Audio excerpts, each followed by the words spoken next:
Smoke. Hi, Sarah. How are you today? I'm pretty great. Just coming I have off. something. I have something to show you. First Is of it a all, Is it a basketball? yeah, it's right behind the basket's right behind me. You remember, right? Absolutely. We're So already. Can you shoot it from behind your back right now? I can. Let's see it. My screen is. I can see it. Oh, you can see it. Yeah. You know I can't do this, but I will try. Here we go. Oh, close. You could Pretty have said it close. was in. Nobody would have noticed. Yeah. Now Oh, it explain to the matters. people what. I know. I know. We've already excluded everyone by beginning with an inside joke. I'm going to rewind a little bit even before that. That will lead us up to the moment of the basketball hoop. But I want everyone here to know that it's an honor to be sitting on the screen with my mentor. I'd much rather be in the same room with him. But if you don't know this, if I haven't said the story to you before, in 2009-2010 school year, Smokey came through the threshold of my classroom door, and I was expecting him to come, but you still can't even really expect what it's going to be like when someone who you've read for years and studied and just watched really closely come through your classroom door in real life. And I always say to people, and Smoke, I know you hate this, but I always say it was my Justin Timberlake moment in education. It was like having JT walk through my door. And what do I always say? And your road joke, what's your joke?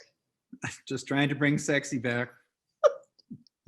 We got to retire that one. I know, but it's funny every time. So it was, you all had to be them there the moment he said it. Yeah, so that led to years of me asking a lot of questions and Smokey being very attentive as always, and me asking more questions, and then him supporting me in the moves I was making in my classroom and supporting the kids and their curiosities. And then it led to us sitting down to think about how we could work on a project together, which led to needing a basketball hoop to work on said project because I need a lot of movement breaks, like some of our kiddos, and Smokey provided that accommodation for me, didn't you? So we actually wrote a lot of that book here in my office because unlike some of my other co-authors in my life, Sarah likes to do it in person, face to face, hands on, which was so much fun. And she could hit that basketball from the top of the stairway into the loft here. Unbelievable.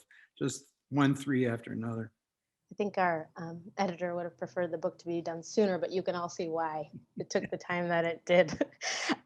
So Smoke, I want to just say to you, I think you know I'm in a new position now at a new school. My role is the Director of Curriculum Integration and Innovation. You have known me as a 5th, 6th, 7th, 8th grade middle school teacher, a humanities teacher, then a history teacher, and through various roles. So that's where I stand today. Still calling you a few times a week to support me. What have you been up to? Well, the COVID kind of took my job out from me. I had no longer have my own classroom. In the last few years, I've been mostly traveling around the country, focusing in on a small number of schools and really kind of in placing myself there. And my happiest work is just hanging around with kids every day and see what I can learn and steal ideas from the best teachers I can find. So, but nobody wants a visitor anymore, so I, like a lot of other people with my role, I did, some Zoom events. But I also, I did a lot more reading, a lot more actually. Sometimes I'm surprised when people refer to me as a researcher because it sounds a little highfalutin for what I do, but I really feel like one now. I've done a lot of reading, a lot of study this year, and I'm really enjoying that. It's been great. And also we have, beautiful nature surrounding us here in New Mexico. So trying to take advantage of that to the most, but I'm dying. I haven't, seen a kid that wasn't my niece or nephew for like a year and a half. So we gotta get out. They're pretty cute. So, Yeah. well, tell us a little bit about that, Smoke. Take us back. How many years have you been in schools, in the classroom, in teaching, and all the Well, various? I started teaching in 1969. So if you do the math, you realize I've taught almost 20 years. And so it's been a while. And I don't know, I guess, so I've taught for 50 years. Yeah. This would be my 51st, if I can find some people to teach. I don't know at what point you lose your lose your title. But anyway, I would say you're doing it right now. yeah, so I have been around for a long time doing this. And I think of myself as a little bit of a scholar of school change, school evolution.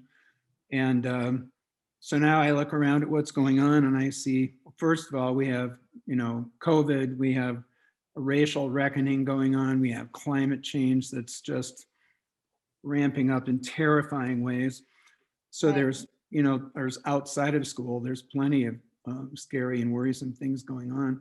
Yeah, and that's the part that I want to talk about and ask you about today, because the times when I call you and I'm heightened about something, you usually can say to me something like, "Oh yeah, in 1978, I had this moment," and you can take me back into a space that is, number one, disarming, because it's like, "Hey, kid, this is not the first time that we are going through this," but also it's a lesson in history. So just I want you to think about like where we are now, the things that you just named, and can you just say and just give us a little bit of these moments that you feel you're reliving from your past? Can you talk about where we are now and what you're seeing again? Well, I'm reliving everything Yeah. over and over. I've been doing this you know, for a very long time, and I've seen a number of these cycles come and go. And I'll talk about that a little bit. And sometimes people have this loosely used this term, this metaphor of a pendulum to describe things swinging back and forth in the culture and things swinging back in school. But I kind of like to go back a little bit. Where my perspective comes from. So I was terrible in school. I did not like school. I was not that good at school. I was okay as an elementary kid, but when I went off to a private boys' school, which is probably the worst thing developmentally you could do to a human being, and I did really poorly there and was always in some kind of trouble. But I was the guy that ran the dances, and I was the guy who put on the shows, and I was active in the theater. And I had a couple of teachers who, for God knows why, they just loved me, and I passed through and I got through in one piece. But so when it came to choosing a career, I did not go in. Most people, I think a lot of people go into teaching because they've had so many great teachers, Mhm. and they kind of fell in love with someone and they've kind of picked a role model for themselves or a job um, where they could feel comfortable, where they'd been successful. And I decided to be a teacher out of revenge, mostly. That was my main motive. I wanted to prove that school didn't have to be terrible, and it didn't have to be boring, and it didn't have to silence you all the time. And now I have to say before everybody tunes out, once I went to college, I was fine. And I went to Northwestern and I had a fantastic experience there in every possible way. And then I ended up in the fall of 1969 going to teach at Westinghouse Area Vocational High School, 3300 West Franklin Boulevard. Turned out later that just around the corner was the place where some renegade police had set up their own private prison where they tortured and sometimes murdered suspects from the neighborhood, from the west side of Chicago. Little did I know. Nobody knew. Westinghouse was an old candy factory, and it was converted to be a vocational school. So it was a place the kids were all African American, and they all came from fairly close by.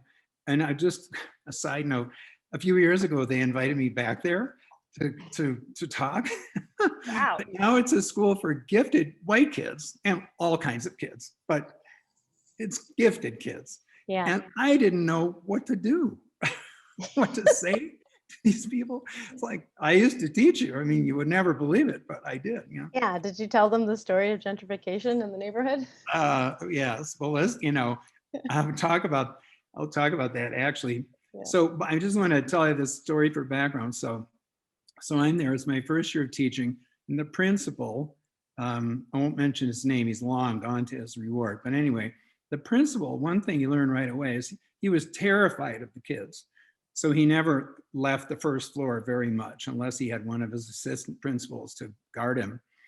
And so we had a lot of autonomy. And this was a school in which was half day was vocational. So if you're a girl, you'll be in like cafeteria. That would be cafeteria assistant would be a career study, 4 years you would study being an assistant in a cafeteria. and the boys would have maybe auto shop, and that was half the day, and then the other half was academics.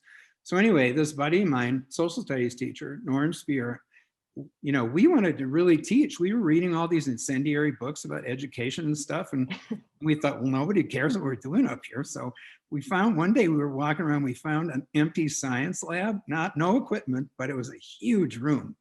And so we just took it over. It wasn't locked or anything, so we just took it over, and we would meet our classes in there together, 60 of us in the room, and we were just rocking. This was the time of Neil Postman's Teaching as a Subversive Activity, in a beautiful book by Charles Macy. It's called Creative Encounters in the Classroom. So we were just in there doing these, simulations, and we had a purse snatching. We staged a purse snatching with the help of one of the women teachers there. And then we had there was an assailant who came in, grabbed the purse and ran out. So then we had witnesses, and we had, an arrest, we had a trial.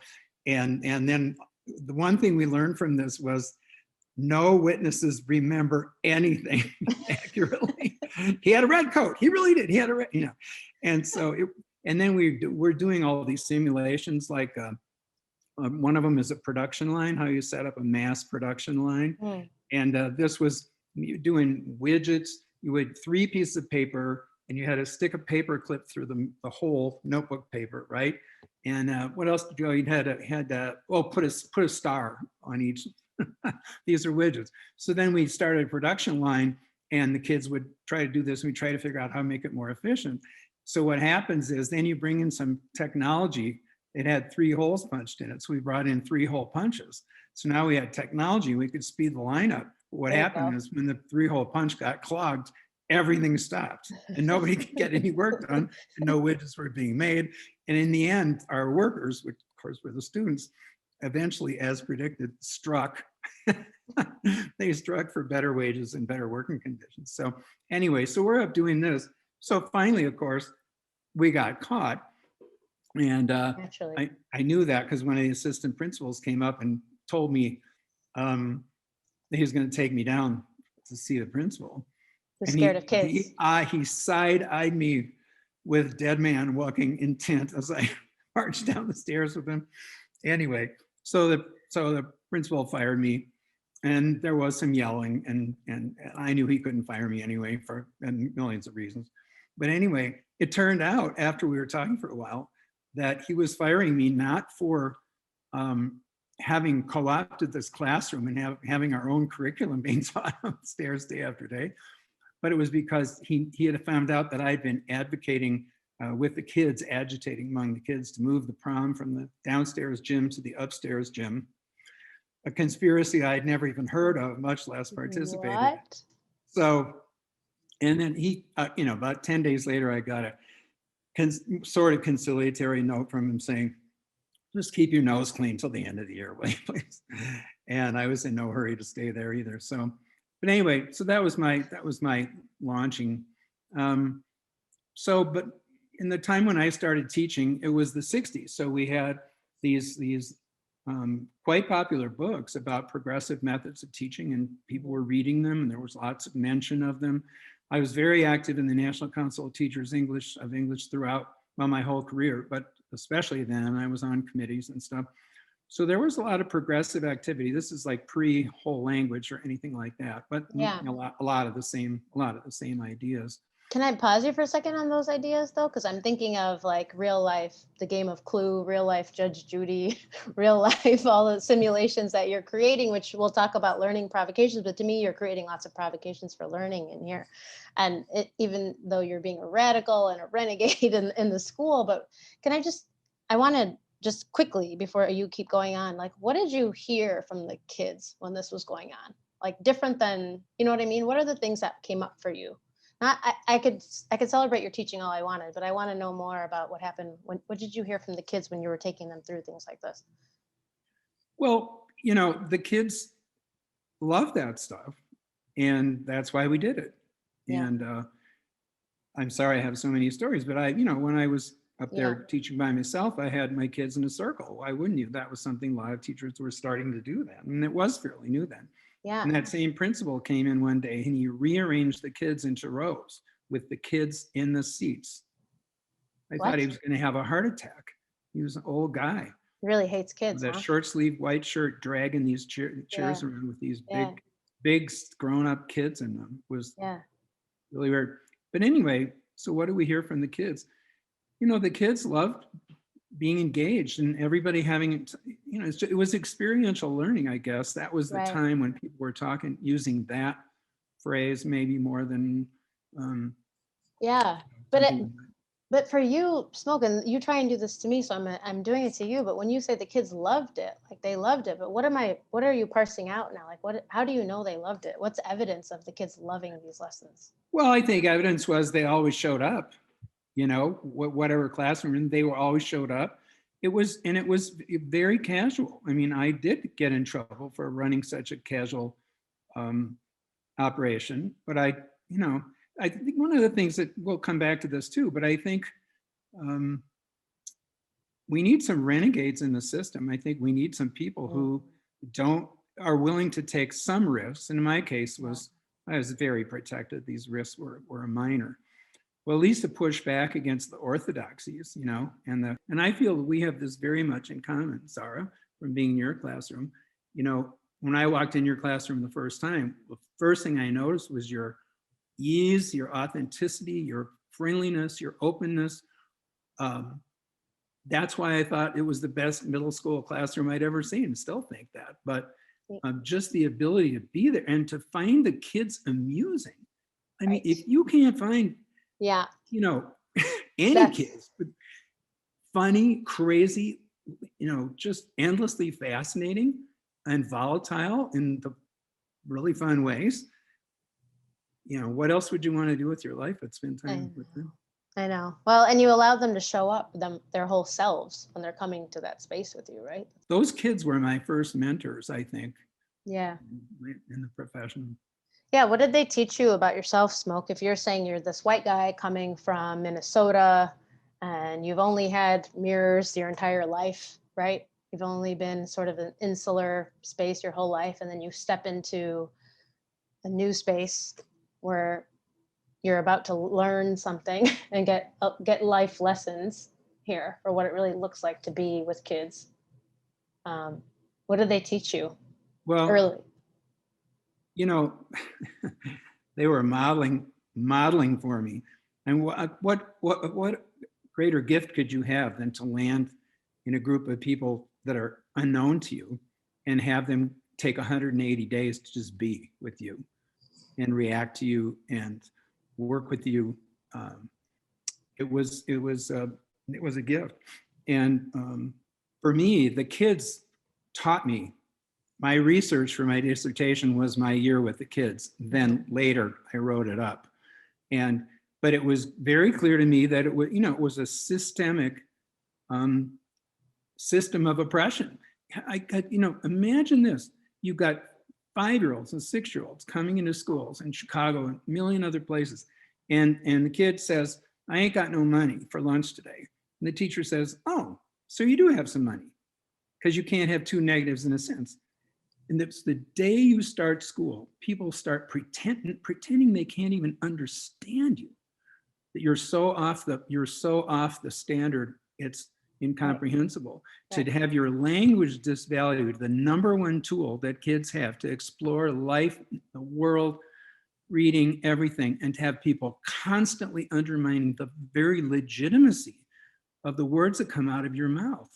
It just, you know, it just blew my mind. Yeah. And therefore minimizing your entire identity of who you are, right? And what you've grown to be. Absolutely, yeah. This was the whole package. This rejection of your family, your community, your relatives, your neighborhood, the whole works. Everything about you guys is wrong. You're just wrong. You mentioned those students being your first mentors and Neil Postman being your early mentor. Who else is in your mentor stack, Smoke? Who are some mentors in your early life? Well, I have a lot of, in our world, literacy world, Heinemann, a lot of Heinemann authors consider Donald Graves to be one of their great mentors.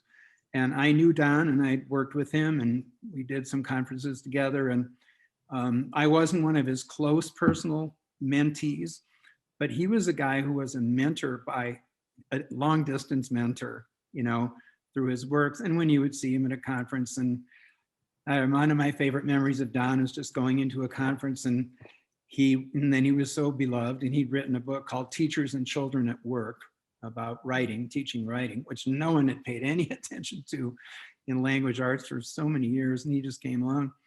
I just remember him walking up in the middle. It was kind of theater in the round setup. And he said, "So what should we talk about today?"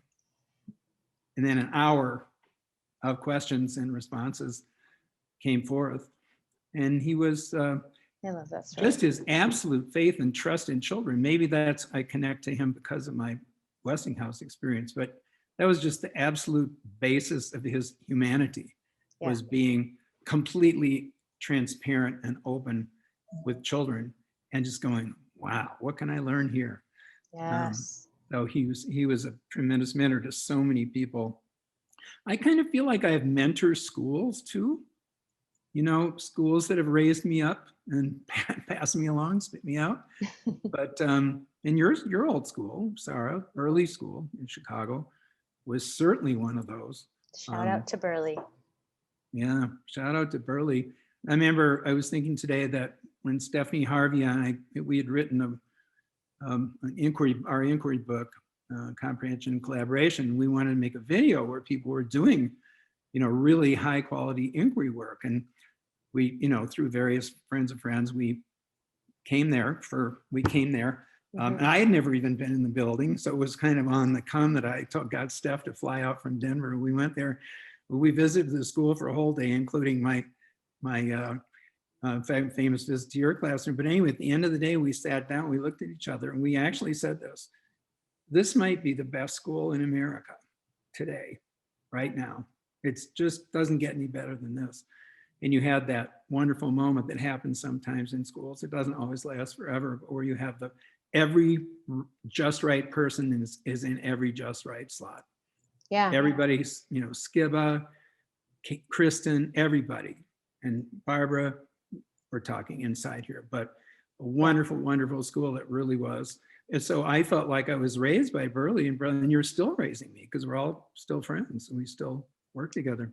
Yeah, and I want to just pause to name that while we're talking about schools and a specific school site, that it wasn't on accident that you showed up and that school just happened to be like that. We didn't buy all the right products from the teacher store or go on Teachers Pay Teachers and find the right lessons. We did, there was an intentional formula that sat inside that school that you can help me name, but from just experiencing it myself.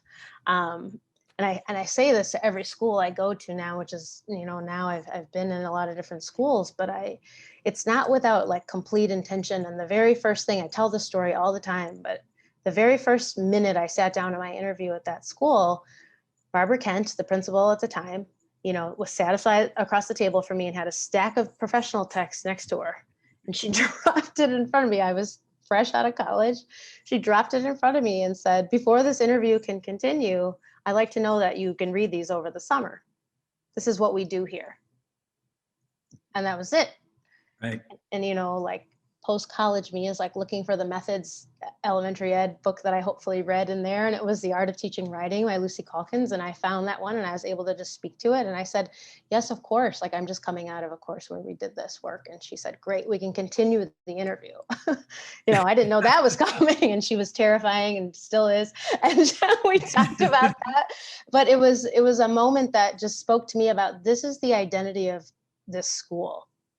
And it happened in the hallways, Michelle Timble and Debbie King would pass me books in the hallway just naturally. The kids would passing each other books in the hallway just naturally. And that was the identity of the school. And so now a lot of times when I walk into a school that I'm about to either work in or serve as a staff developer, whatever it is, I'm always looking for what is the identity of this school? Like, where are you starting from, right? We read together, we studied together. It was one of the last time almost I've seen a community work in that way. Yeah. And I missed that. Yeah. Well, and I've seen some others. I've seen some others. I even have a little Yeah. list that I've been kind of making over the Yeah. years about what are the what kind of leadership does it take? Right. You know, what's the right kind of, you know, climate, atmosphere, situation to allow teachers. Now, I always assume that, you know, a lot of times teachers are, you know, great people just doing the wrong things and they're doing what they're asked to do. And so, but so think about from the, I never saw a totally great school, and I've worked in millions of them, never saw a totally great school that didn't have a great leader, didn't have some kind of strong leader. You taught me that the leader's job in the school is to protect the perimeter for the teachers to be able to. Right. Here comes the list. Here it comes. Let's go. Embody the vision. The principal has to embody the vision of the school. And I think that's what Barbara was doing when she put, you know, she put those books in front of you and says, this is how we roll, you know, this is our vision, this is how we operate. And yeah, the principal, the leader, whoever it is, defends the perimeter.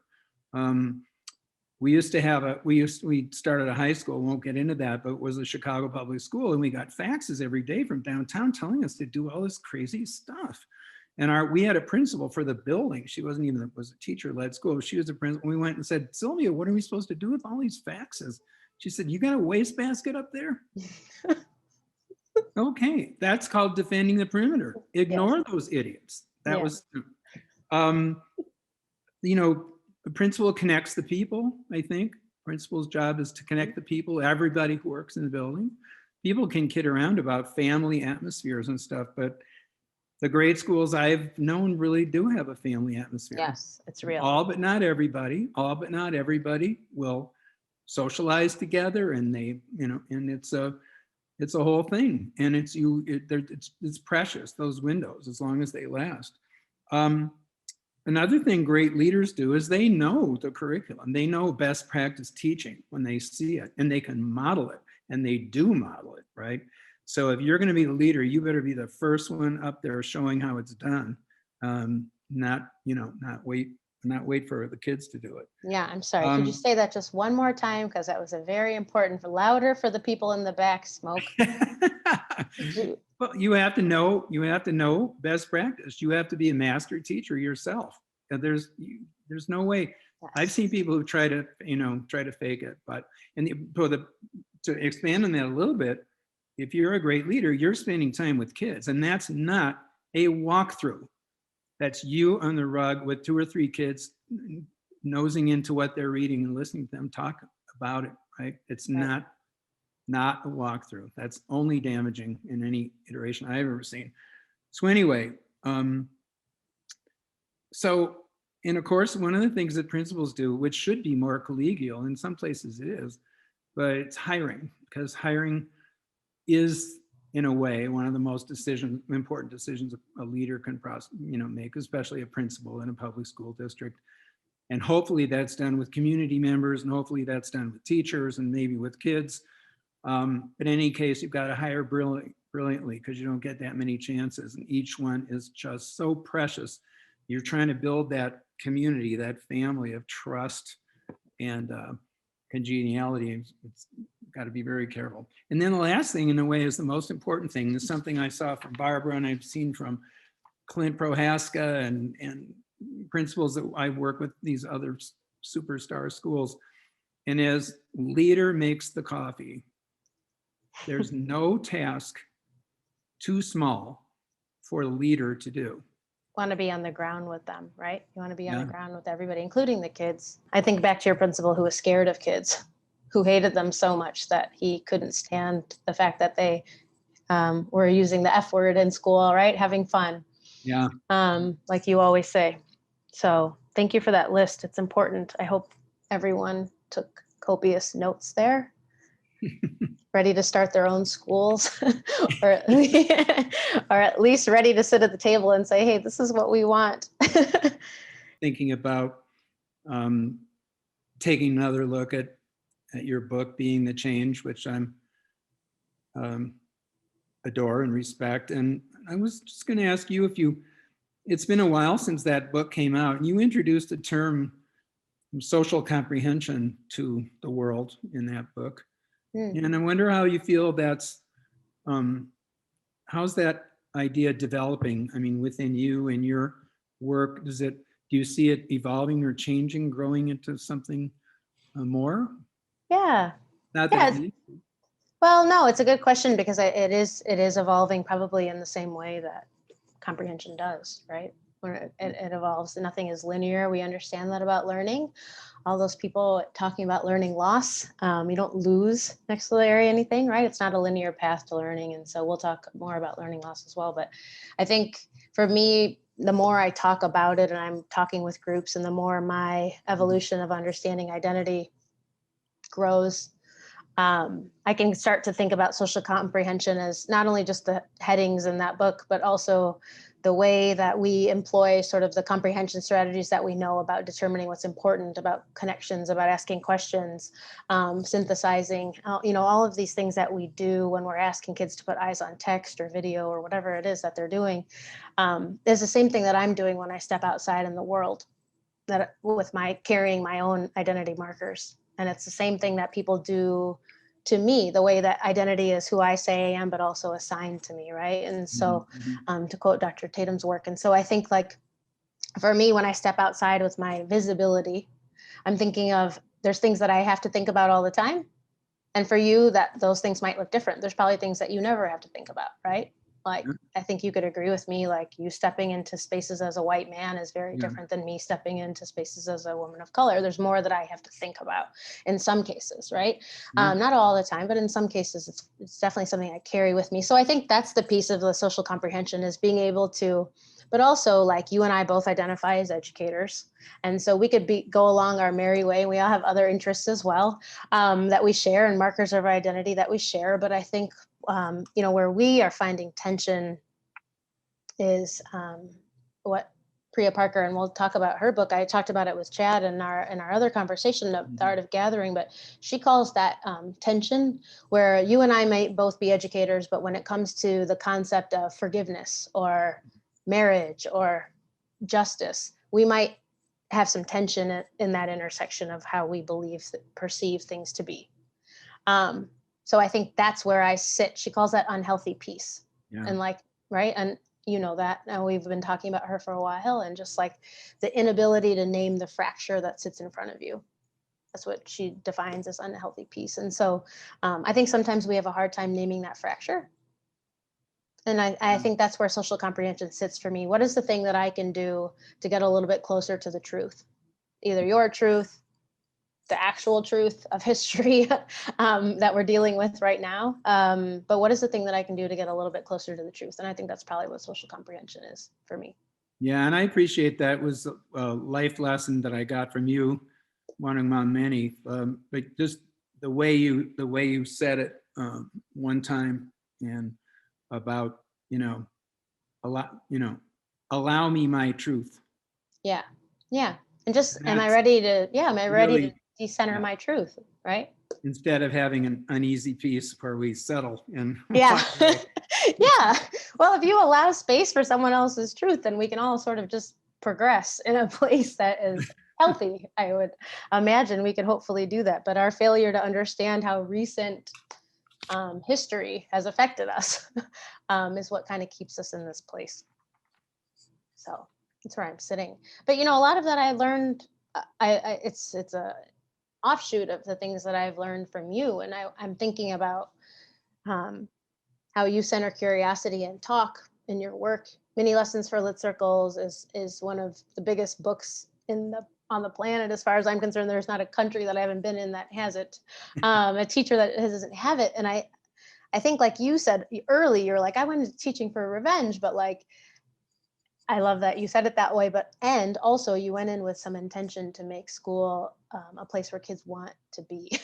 Yeah. So when did you know that, and people use that book and iterations of that book, and Dr. Sonia Cherry Paul has created new iterations of that book, and people are looking at book clubs and different things, and we engage in those all the time. But when did you know Smoke, and when you started writing that book, what came to you like in that moment of like, this is a book? Well, I worked on that structure, that instructional structure, whatever you want to call it, literature circles or book clubs, for a really long time. And we had a group of teachers. book clubs were spontaneously invented by groups of teachers, usually 5th, 6th, 7th grade teachers who were, doing YA novels. And before there was any, teachers college or any, entities that later moved it on into much more prominence. But the first edition of my book about literature circles was telling creation stories from all over the country. There was a group in Arizona, there was a group in California, there was a group in Chicago, which I was affiliated with, just these teachers I knew who were doing this cool thing. And so giving kids a choice of books, giving kids a choice of, what to talk about when they got together to discuss the books they had chosen. And it seemed like but it was a way of decentralizing the classroom, for God's sake, getting kids comfortable talking with each other and introducing, some of these things are so simple, just introducing the idea of choosing what you really want to do and choosing what you really want to talk about. School is so full of authoritarian structures. All right, now we have to have a pendulum talk.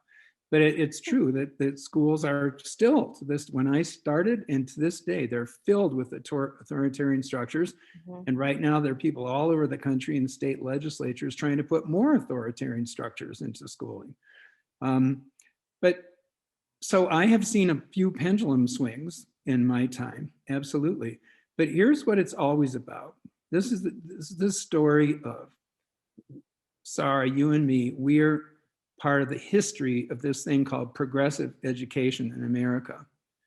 And a lot of people think that what we used to call skill and drill teaching, or, skill and drill and kill, whatever you call it, but very rote, mechanical, repetitive activities, that's the normal thing.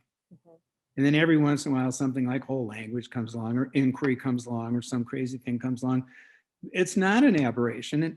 Our history of our country's educational system has always been one of tension back and forth. And sometimes the people who believe in the mechanistic industrial model, teaching of kids, sometimes they sort of get the media, or they get the upper hand, or they're the most popular, or textbook companies are promoting it. It's a hand in glove type of deal, right? But then sometimes we have these other swings, and it seems like another direction where, it becomes more student-centered, it becomes more creative, it invites more expression from the kids, it believes in collaboration and so forth. But the trouble is that pendulums is a dangerous metaphor. It's really hard to do this on Zoom. Then, because a pendulum can't go anywhere, right? If you build a pendulum, it's built to go over to this side just so far and over to this side just so far. Right. And that's it. So if you use a pendulum metaphor to talk about education anywhere in the United States, you're stuck in a no-win system. There can't be progress. There's no progress. But my metaphor about the pendulum is, there is a pendulum. And I have some ideas about what causes the pendulum too. But what I believe and what I've seen, what my life at 50 years of teaching has shown me, is that, every time the pendulum swings back, we, meaning the good guys, right? We have to grab that thing and send it as far as we possibly can back in the other direction. Because you know what? It's on a track. Imagine it's attached to a track, and you swing the pendulum out as far as you push it, and it goes further out than it never did before. And it comes back, but it doesn't come back the whole way. Yes. That little difference in pendulum swings, that's what we call progress. And guess what? It's the work of decades and decades and decades. And now, the reason I feel this exists is, it seems to me, if you want to create a public education system, and your basic construction of how you understand children, that your view of children, your understanding of what these critters are, if you believe in your heart that they're, you turn your back, they'll tend to the evil, that they're unreliable, dangerous, uncontrollable, potentially damaging creatures, that they tend toward evil, then you're going to set up a school system that's being very mechanical, very rigid, very controlling, super big on control. And on the other hand, if you believe that children are imperfect and not perfectible, but adorable, worthwhile, little creatures that are filled with things called curiosity and empathy, and togetherness and belonging, then you set up a totally different kind of school system. You set up a school system where they get to talk, where they get to do stuff, they get to be with each other, they get to run around. And so I think that's why it just constantly goes back and forth, because these exist in our culture, Right. you know? Right. I'm Well, not- the first, you want to call it a religious dispute, but it's Yeah. a dispute about how we understand the nature of young people and what we, and therefore how we understand their nature, then how we're supposed to deal with them. yeah, well, I mean, the first system that you described is also our school to prison pipeline, right? For Yeah. Black and brown Oh, kids, right? You've absolutely. got them right in the compliance. You've got them right in the, I mean, you've experienced places that with me of where I've been, of like walking tile to tile and in the hallway and all of these things that we do to emulate Yep. what their life is going to look like. We're just, Boys on the left, girls on the right. I Yeah. mean, it just penetrates as far down as you can go. right, right. And so, I don't know, I've lost where I was just going with that piece, but it's that second piece of seeing kids and their full humanity allows for the type of school that we want, right? And so now we see something coming again. Well, we heard Christy Mraz and P. David Pearson talk about this the other day and how it's like an They are. and, right? It's like an and situation. It's a yes and or a both and, and like what does that look like? I'm saying there are 18, as they said the other day, and everybody should listen to David, not me. He's the boss of this, and he knows it. But and Nell Duke is doing fantastic Right. work on this these days. And if you really think about a fully sophisticated model of what reading entails, it's got 18 or 20 ingredients in it, 18 or 20 things you need to do. Mhm, And phonics and phonemic awareness are two of those things. But mhm. there's a million other components. And anyone who comes and says, I think the solution to reading problems is to just focus on 2 of the 18 ingredients it takes to grow proficient readers, it's just irresponsible. Mhm.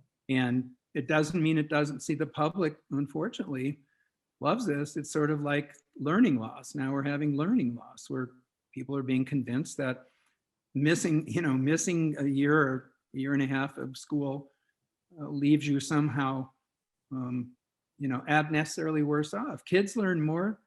Probably, I know a lot of kids who learned more the last year and a half than they ever learned in their lives. Yeah. Yeah. They learned how to all of a sudden start taking care of a sibling.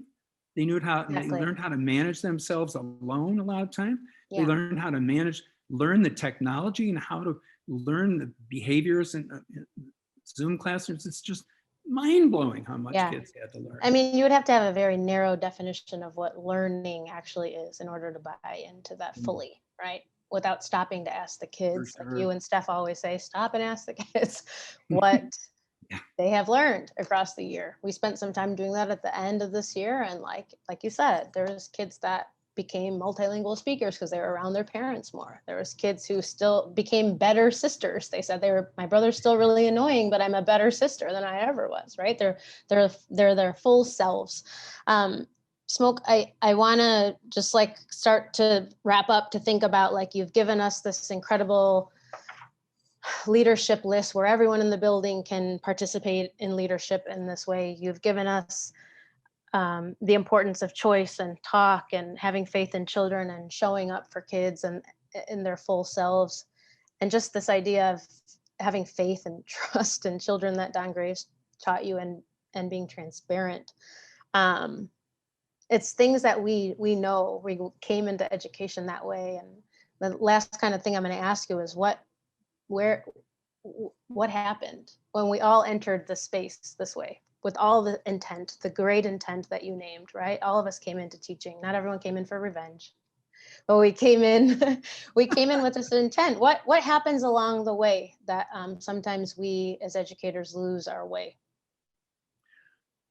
Well, going forward, I think, and I'm not the first person to say this, but I really do believe it, that one thing we can do to help ourselves and the young people we work with is we have to stay curious. Yeah. And we have to keep their curiosity at the forefront. Yeah. Because we know at its best, school can be a refuge and it can be a sacred place and a place where kids can go and feel safe even though all the threats to our safety are around us, but still in all, I think we can still build communities where kids feel safe in that space with each other under the conditions. And when we build the kind of relationships and community that supports that. But we've got to push ahead with our, push ahead with our curiosity and keep wondering and keep investigating and asking. The only way we're going to deal with all, these things in school and out of school is going to require us to keep, keep doing inquiry. We got to send kids out who know how to probe questions, to dig into questions and find answers, be resourceful. It's the best equipment we can give them for unknown times is to nurture their curiosity and help them build a toolkit of investigative tools they can use to figure stuff out. And then the sense of justice and humanity to, identify those long-lasting human problems that we've got to get working on. Yeah. Yeah, it's one of the things that stays with me forever that I've learned from you is you've said to me before, and I've watched you say it to kids, but now you've got all this, what can you do with it? Right. And so I'm going to leave everybody with that question. You've just heard Smokey Daniels, what a gift, talk for about his history and about his experiences and about what he knows in 50 years in this profession and the vocation that we all sort of call home. So you know all this now and you've heard all this. What are you going to do with it? Yeah. So thanks, Smoke, so much. Thank you, Sarah. Thank you so much. So fun as always.